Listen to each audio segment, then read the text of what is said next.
You know that feeling when payday finally hits and for about 45 seconds you feel genuinely wealthy? Like for one brief, beautiful moment, your account balance looks like a real number and you think, okay, this is it. This is the month everything changes. And then you blink and the rent comes out and the car payment and the subscriptions you forgot you had and the groceries. And somehow, by the time you've handled everything that needed handling, that paycheck that felt so significant 72 hours ago has basically evaporated. And you're left sitting there wondering where it all went and telling yourself that next month you'll finally get ahead. Here's the thing. The problem almost never comes down to how much money you're making. I know that's not what you want to hear, but stay with me. Because the real issue, the one that's costing you thousands of dollars every single year without you even realizing it, is the order in which you're doing things with your money. Most people treat their paycheck like a buffet. They pile their plate with everything that looks good, and then if there's anything left at the end, maybe they'll save a little. This system, if you can even call it a system, is the single biggest reason why people with decent incomes stay broke for decades. My name is Sammy, and I spend way too much time thinking about money, financial behavior, and why the same paycheck that builds wealth for one person leaves another person completely stuck. If you want to understand the actual mechanics of what should happen every single time money lands in your account, make sure to hit that subscribe button and give this video a thumbs up if it ends up changing how you think about payday. Let's start with a reality check that's going to sting a little. According to recent surveys, roughly 60% of Americans live paycheck to paycheck. And here's the part that should shock you. That number includes people earning six figures. It includes people with good jobs, benefits, and what looks from the outside like a comfortable life, which means this isn't primarily an income problem. If income were the issue, everyone above a certain salary threshold would be fine, but they're not. The issue is almost always the same regardless of income level. People are letting their money make its own decisions instead of making decisions for their money. And money, left to its own devices, has a way of disappearing in the direction of whatever feels most urgent or most enjoyable in the moment. The fix isn't complicated, but it does require completely reversing the way most people think about a paycheck. And it starts with understanding one rule that wealthy people almost universally follow and almost everyone else ignores. The rule is this: you decide where your money goes before you have a chance to feel like it's yours to spend, not after the bills. Not after the groceries, not after the weekend, before any of that. This concept has a name in personal finance. It's called paying yourself first. And while it sounds simple, the implications of actually doing it are enormous. Here's why the order matters so much. Every paycheck you receive is essentially a decision point. And like all decision points, it's vulnerable to whatever state you're in when you encounter it. If you're stressed, you might spend impulsively. If you're tired, you might skip the savings transfer you promised yourself you'd make. If you just had a rough week, you might decide you deserve a treat before you deal with anything responsible. Human willpower is finite. It runs out, and financial systems that depend on willpower alone are systems that will eventually fail. The solution isn't to become more disciplined. The solution is to build a system that doesn't require discipline, because the important decisions happen automatically before your emotional brain gets involved. So what does that system actually look like? Let's walk through the exact order your money should move every single time you get paid. Because this sequence isn't arbitrary. Every step exists for a specific reason, and skipping any one of them costs you more than you probably realize. The very first place any portion of your paycheck should go, before anything else, is your emergency fund. If you don't have one yet or haven't fully funded it, this is the non-negotiable first priority. Not investing, not extra debt payments, not saving for a vacation, emergency fund first. The reason for this is psychological as much as it is financial. Without an emergency fund, every unexpected expense derails your entire financial plan. Your car breaks down, you put it on a credit card. Your furnace dies, you dip into whatever savings you managed to build. Every crisis pushes you backward, And every time you get pushed backward, it becomes harder to maintain the motivation to keep building. Your emergency fund is the foundation that makes everything else stable. Most experts recommend 3 to 6 months of living expenses, but if that feels overwhelming, start with a target of $1,000. Just get something in place that keeps minor disasters from becoming major setbacks. Once your emergency fund is funded, the next stop for your paycheck dollars is your employer retirement match. If your employer offers to match any portion of your retirement contributions and you are not capturing every dollar of that match, you are leaving free money on the table every single pay period. There is no other way to describe it. A 50% match on your contributions up to 6% of your salary is a guaranteed 50% return on that money before it even gets invested. No stock, no fund, no investment opportunity you will ever encounter can guarantee that kind of immediate return. This step is so important that it actually comes before paying off high-interest debt in the optimal sequence, because the guaranteed return from the match beats the guaranteed cost of the debt in most cases. After capturing your full employer match, the next focus depends on your specific situation.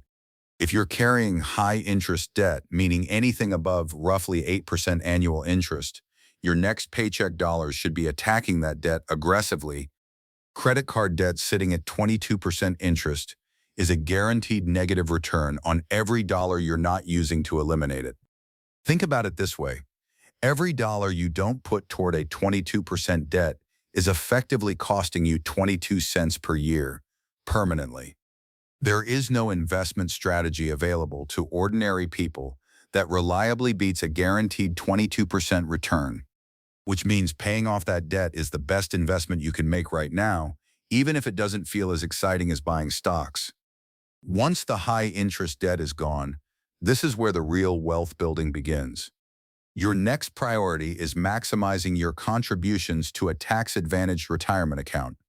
If you have access to a Roth IRA, this is one of the most powerful tools available to everyday investors. You contribute money that's already been taxed, it grows completely tax-free, and you pay no taxes on withdrawals in retirement.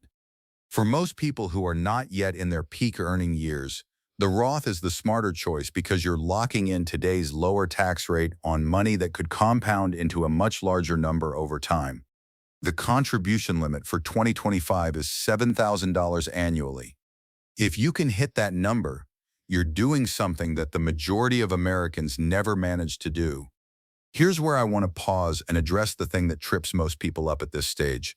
They understand the logic.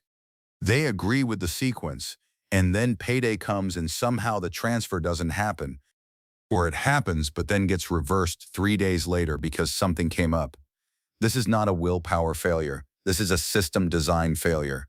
The solution is automation. Every single one of these steps should be automated to the greatest extent possible. Your emergency fund contribution should transfer automatically the day after payday. Your retirement contribution should come out before your paycheck ever hits your checking account. Your extra debt payment should be scheduled. When the decisions are made in advance and executed automatically, you remove the daily negotiation between your responsible self and your impulsive self. And your responsible self wins every time because it never has to show up to the fight. There's something worth saying about the psychological shift that happens when you start running this system consistently. Most people experience money as something that happens to them. The paycheck arrives, the bills attack it, whatever survives the onslaught gets spent on life. And somewhere in the background there's a vague intention to save more someday when things settle down. But things never settle down. Life has an unlimited supply of reasons why right now isn't the perfect time to get your finances together. When you flip to a pay-yourself-first system, something changes in how you relate to your money. You stop being a passive recipient of whatever your paycheck becomes after everyone else takes their share. You become the first creditor. You become the most important obligation your paycheck has to meet. And that identity shift, from someone money happens to someone who directs where money goes, is the foundation of every meaningful financial transformation I have ever seen. Let me also talk about something that this system does for you beyond the numbers. It simplifies everything. One of the most exhausting things about being bad with money, and I say that with zero judgment because most people were never actually taught how to do this, is the constant mental load of trying to figure out if you can afford things. Should I get this? Can I cover that? How much is left? When does the insurance come out? Most people are running a continuous low-grade financial audit in their heads all day long. It's draining, and it uses cognitive energy that could be going toward your career, your relationships, your actual life. When your savings and investments are automated and handled first, the money left in your checking account is genuinely available to spend. No guilt, no mental math, no wondering if you're making the right call. You've already made the right calls. Everything that remains is yours to use however you want. The final thing I want to say is about starting. Because I know there are people watching this who are nodding along, feeling the logic of everything I'm saying, and simultaneously thinking about all the reasons why they can't implement this right now. The debt is too high, the income is too low, the expenses are too locked in. I hear that. I'm not dismissing it, but I want you to consider something. The system I've described today doesn't require a perfect financial situation to begin. It requires a decision, even if your emergency fund contribution is $20 a paycheck, even if your extra debt payment is $50 a month, even if your retirement contribution is the minimum to capture the employer match and nothing more. The system works at any scale because the power isn't in the dollar amounts. The power is in the sequence and the consistency. Every paycheck you run through this system correctly is a paycheck that moved you forward instead of keeping you in place. And enough paychecks moving you forward, one after another, compounds into a financial life that looks completely different than the one most people are stuck living. The buffet approach to money, where you pile your plate and hope something is left over, has never built lasting wealth for anyone. But the system where you make the important decisions first, automatically, before your emotions get involved, has quietly created financial independence for millions of ordinary people with ordinary incomes. You don't need the next raise, you don't need a windfall, you need a better sequence. Start with the next paycheck, not the one after things calm down, the next one. Now I want to get specific about something that trips people up when they try to implement this system. The gap between understanding a financial concept and actually changing your behavior is where most good intentions go to die. So let's talk about the practical mechanics of making this real in your life starting this week. The first thing you need is a separate savings account that is not your everyday checking account. This matters more than most people think. When your emergency fund lives inside the same account you use for groceries and gas, the mental separation between spendable money and protected money essentially doesn't exist. You see one number, you make decisions based on that one number. And that emergency fund quietly gets nibbled away on things that feel necessary in the moment, but aren't actually emergencies. Open a separate account, ideally at a different bank than your primary checking, so that transfers take a day or two. That small friction is not an accident. It's a feature. It makes impulsive access just inconvenient enough that you think twice before touching it. The second thing you need to do is calculate your actual numbers. Not approximate, not rough estimates, actual numbers. What are your fixed monthly expenses? What does your employer match look like? And what contribution percentage do you need to capture it fully? What are the interest rates on every debt you're carrying? How much do you need in an emergency fund based on your real monthly expenses, not some generic number you heard once?